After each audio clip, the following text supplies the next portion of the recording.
Chapter 2. On board the Dawn Treader. "Ah, there you are, Lucy," said Caspian. "We were just waiting for you. This is my captain, Lord Drinian." A dark-haired man went down on one knee and kissed her hand. The only others present were Reepicheep and Edmund. "Where is Eustace?" asked Lucy. "In bed," said Edmund, "and I don't think we can do anything for him. It only makes him worse if you try to be nice to him." "Meanwhile," said Caspian, "we want to talk." "By Jove, we do," said Edmund, "and first about time. It's a year ago by our time since we left you just before your coronation. How long has it been in Narnia?" "Exactly 3 years," said Caspian. "All going well?" asked Edmund. "You don't suppose I'd have left my kingdom to put to sea unless all was well," answered the king. "It couldn't be better. There's no trouble at all now between the Telmarines, dwarves, talking beasts, fauns, and the rest.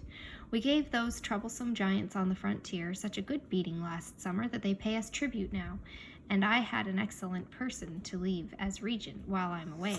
Trumpkin the dwarf. You remember him?" "Dear Trumpkin," said Lucy. "Of course I do. You couldn't have made a better choice." Loyal as a badger, ma'am, and valiant as a mouse," said Drinian. He had been going to say as a lion, but had noticed Reepicheep's eyes fixed on him. "And where are we heading for?" asked Edmund.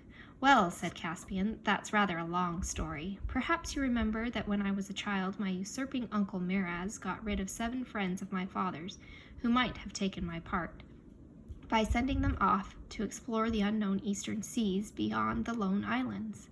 "Yes," said Lucy, "and none of them ever came back." "Right. Well, on my coronation day, with Aslan's approval, I swore an oath that if once I established peace in Narnia, I would sail east myself for a year and a day to find my father's friends, or to learn of their deaths and avenge them if I could. These were their names: the Lord Revilian, the Lord Byrne, the Lord Argos, the Lord Mavramorn, the Lord Octesian, the Lord Restamar, and, oh, that other one who's so hard to remember." "The Lord Roop, sire," said Drinian. Roop, of course," said Caspian.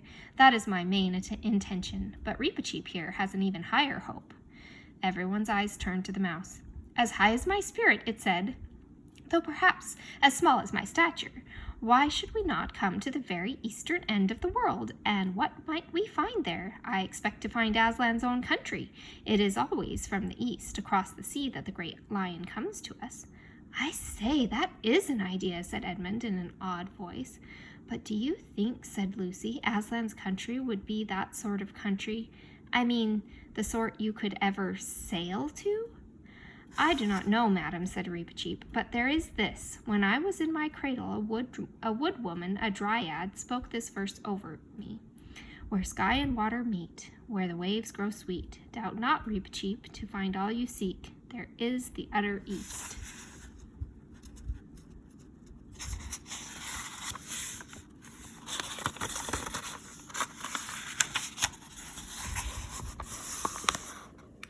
"I do not know what it means, but the spell of it has been on me all my life." After a short silence, Lucy asked, "And where are we now, Caspian?" "The captain can tell you better than I," said Caspian, so Drinian got out his chart and spread it on the table. "That's our position," he said, laying his finger on it, "or was at noon today. We had a fair wind from Cair Paravel and stood a little north for Galma, which we made on the next day. We were in port for a week, for the Duke of Galma made a great tournament for his majesty, and there he unhorsed many knights." "And got a few nasty falls myself, Drinian. Some of the bruises are there still," put in Caspian. "And unhorsed many knights," repeated Drinian with a grin. "We thought the Duke would have been pleased if the King's Majesty would have married his daughter, but nothing came of that." "Squints and has freckles," said Caspian. "Oh, poor girl," said Lucy. "And we sailed from Galma," continued Drinian, "and ran into a calm for the best part of 2 days, and had to row, and then had a wind again, and did not make Terebinthia till the 4th day from Galma. And there their king sent out a warning not to land, for there was a sickness in Terebinthia. But we doubled the cape and put in at a little creek far from the city and watered. Then we had to lie off for 3 days before we got a southeast wind and stood out for the 7 Isles. The 3rd day out, a pirate, Terebinthian by her rig, overhauled us, but when she saw us well armed, she stood off, after some shooting of arrows on either part. And we ought to have given her chase and boarded her and hanged every mother's son of them, said Reepicheep.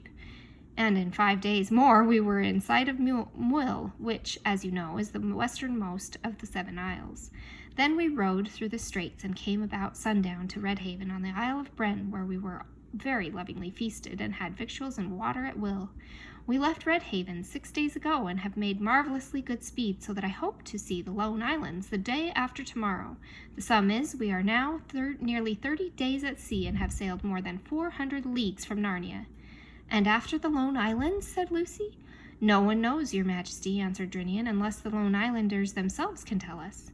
They couldn't in our days, said Edmund. Then, said Reepicheep, it is after the Lone Islands that the adventure really begins. Caspian now suggested they might like to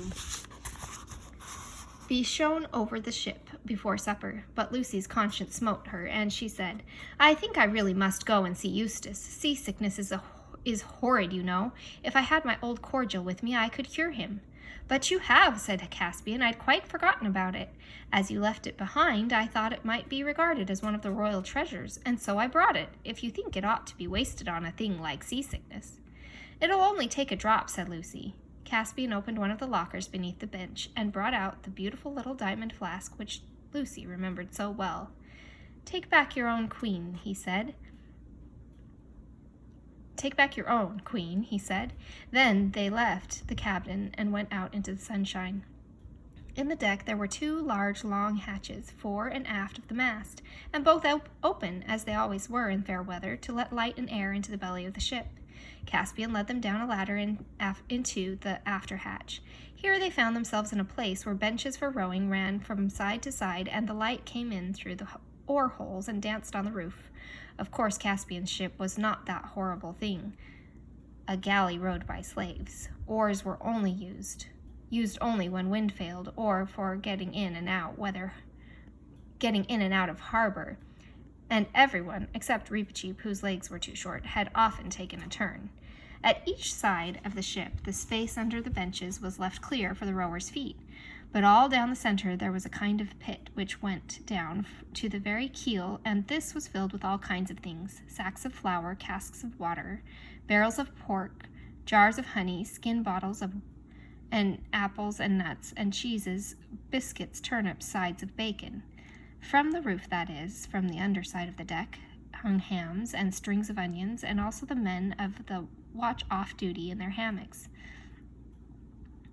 Caspian led them aft, stepping from bench to bench. At least it was stepping for him, and something between a step and a jump for Lucy, and a real long jump for Reepicheep. In this way they came to the partition with a door in it.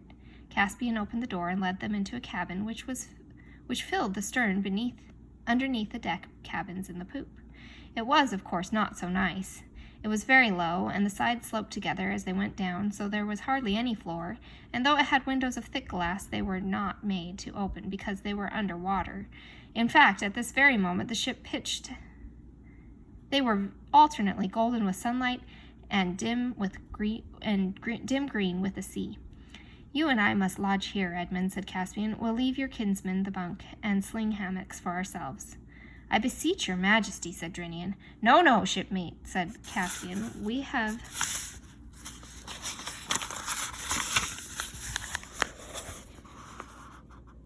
argued all that out already. You and Rince was the mate, are sailing the ship, and will have cares and labors many a night when we are singing catches or telling stories. So you and he must have the port cabin above. King Edmund and I can lie very snug here below. But how is the stranger? Eustace, very green in the face, scowled and asked whether there was any sign of the storm getting less, but Caspian said, What storm? And Drinian burst out laughing. Storm, young master, he roared. This is as fair weather as man could ask for. Who's that? Said Eustace irritably. Send him away. His voice goes through my head. "I've brought you something that will make you feel better, Eustace," said Lucy. "Oh, go away and leave me alone," growled Eustace. But he took a drop from her flask, and though he said it was beastly stuff, the smell in the cabin when she opened it was delicious. It is certain that his face came the right color a few moments after he swallowed it, and he must have felt better because, instead of wailing about the storm and his head, he began demanding to be put ashore, and said that at the first port he would lodge a disposition against them all with the British consul. But when Reepicheep asked what a disposition was and how you lodged it, Reepicheep thought it was some new way of arranging a single combat. Eustace could only reply, "Fancy not knowing that." In the end, they succeeded in convincing Eustace that they were already sailing as fast as they could toward the nearest land they knew, and that they had no more power of sending him back to Cambridge, which was where Uncle Harold lived, than of sending him to the moon. After that, he sulkily agreed to put on the fresh clothes which had been put out for him and come on deck. Caspian now showed them over the ship.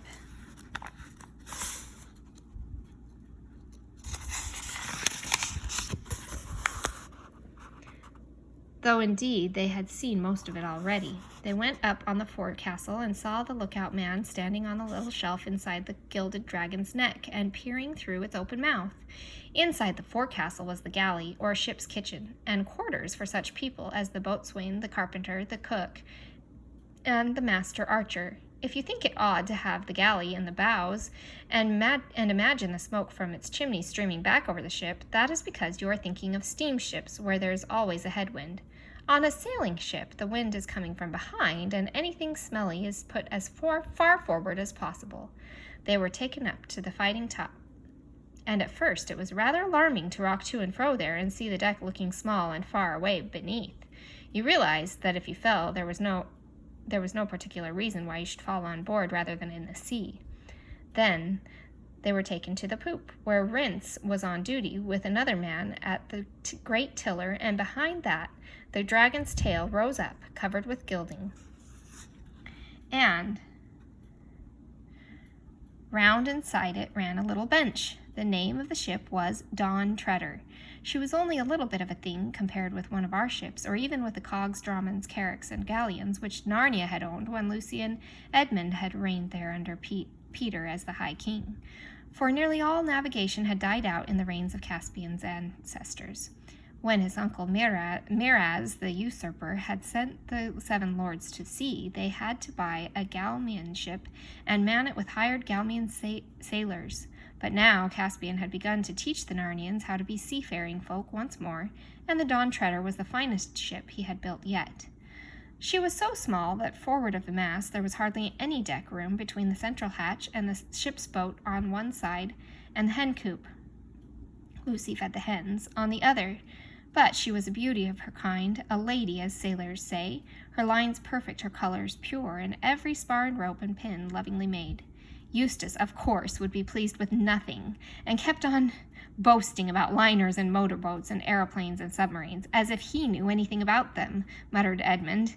But the other two were delighted with the Dawn Treader, and when they returned aft to the cabin and supper, and saw the whole western sky lit up with an immense crimson sunset, and felt the quiver of the ship, and tasted the salt on their lips, and thought of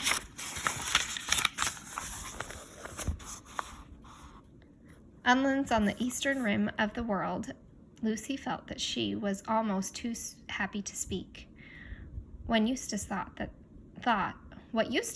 had best be told in his own words, for when they all got their clothes back, dried next morning, he at once got out a little black notebook and a pencil and started to keep a diary.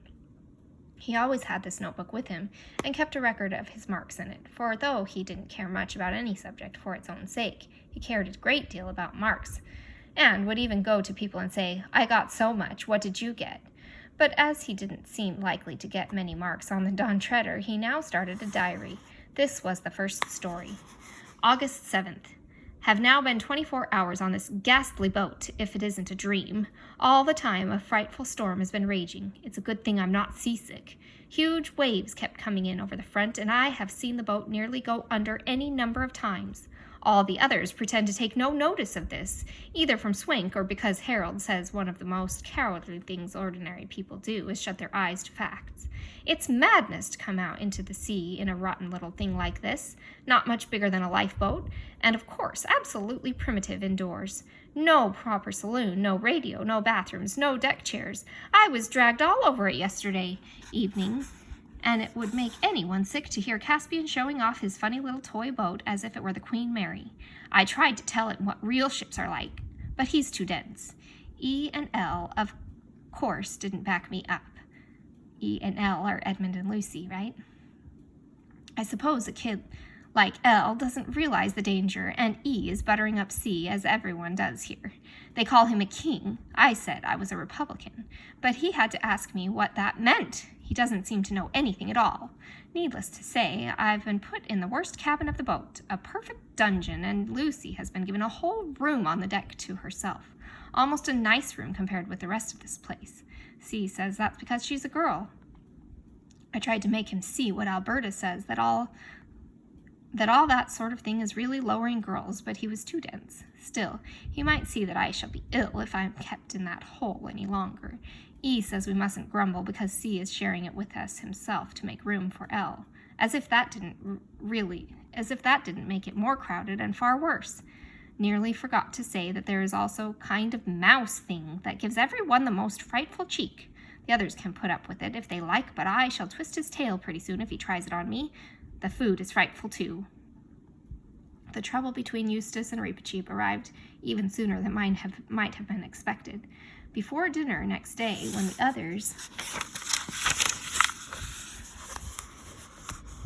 were sitting around the table waiting, being at sea gives one a magnificent appetite, Eustace came rushing in, wringing his hand and shouting out, "That little brute has half killed me! I insist on it being kept under control. I could bring an action against you, Caspian. I could order you to have it destroyed." At the same moment, Reepicheep appeared. His sword was drawn, and his whiskers looked very fierce, but he was as polite as ever. "I ask your pardons all," he said, "and especially Her Majesty's. If I had known that he would take refuge here, I would have awaited a more reasonable time for his correction." "What on earth's up?" asked Edmund. What had really happened was this. Reepicheep, who never felt the ship was getting on fast enough, loved to sit on the bulwarks, far forward, just beside the dragon's head, gazing out at the eastern horizon and singing softly, his little chirping voice, the song the dryad had made for him. He never held on to anything, however, the ship pitched, and kept his balance with perfect ease. Perhaps his long tail hanging down to the deck inside the bulwarks made this easier. Everyone on board was familiar with this habit, and the sailors liked it because when one was on lookout duty, it gave one somebody to talk to. Why exactly Eustace had slipped and reeled and stumbled all the way forward to the forecastle, he had not yet got his sea legs. I never heard. Perhaps he hoped he would see land, or perhaps he wanted to hang about the galley and scrounge something. Anyway, as soon as he saw that long tail hanging down, and perhaps it was rather tempting, he thought it would be delightful to catch hold of it, swing Reepicheep round by it once or twice upside down, then run away and laugh. At first, the plan seemed to work beautifully. The mouse was not much heavier than a very large cat. Eustace had him off the rail in a trice, and very silly he looked, thought Eustace, with his little limbs all splayed out and his mouth open. But unfortunately, Reepicheep, who had fought for his life many a time, never lost his head even for a moment, nor his skill. It is not very easy to draw one's sword when one is swinging around in the air by one's tail, but he did, and the next thing Eustace knew was 2 agonizing jabs in his hand, which made him let go of the tail, and the next thing after that was that the mouse had picked itself up again as if it were a ball bouncing off the deck, and there it was facing him, and a horrid, long, bright, sharp thing like a skewer was waving to and fro within an inch of his stomach. This doesn't count as below the belt for mice in Narnia because they can hardly be expected to reach higher. "Stop it," spluttered Eustace. "Go away. Put that thing away. It's not safe. Stop it, I say. I'll tell Caspian.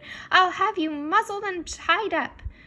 "Why do you not draw your own sword, poltroon?" cheeped the mouse. "Draw and fight, or I'll beat you black and blue with a flat." "I haven't got one," said Eustace. "I'm a pacifist. I don't believe in fighting."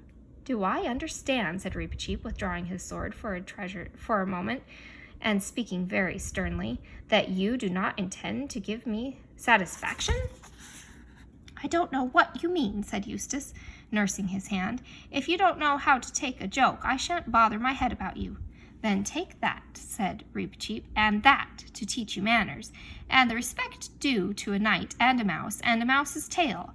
And at each word he gave Eustace a blow with the side of his rapier, which was thin, fine, dwarf-tempered steel, and as supple and effective as a birch rod. Eustace, of course, was at a school where they didn't have corporal punishment, so the sensation was quite new to him. That was why, in spite of having no sea legs, it took him less than a minute to get off the forecastle and cover the whole length of the deck and burst in at the cabin door, still hotly pursued by Reepicheep. Indeed, it seemed to Eustace that the rapier as well as the pursuit was hot. It might have been red-hot by the feel. There was not much difficulty in settling the matter once Eustace realized that everyone took the idea of a duel seriously and heard Caspian offering to lend him a sword, and Drinian and Edmund discussing whether he ought to be handicapped in some way to make up for his being so much bigger than Reepicheep. He apologized sulkily and went off with Lucy to have his hand bathed and bandaged, and then went to his bunk. He was careful to lie on his side.